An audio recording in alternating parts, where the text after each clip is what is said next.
स्वर्ग उतरा है जमी पर ऐसा भव्य नजारा। तन मन पावन कर लो, शुभ अवसर है तुम्हारा।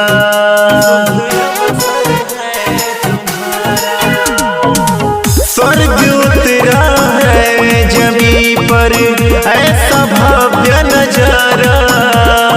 तन मन पावन कर लो, शुभ अवसर है तुम्हारा।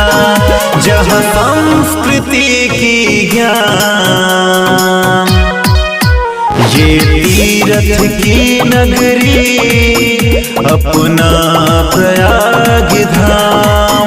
ये तीरथ की नगरी अपना प्रयाग धाम।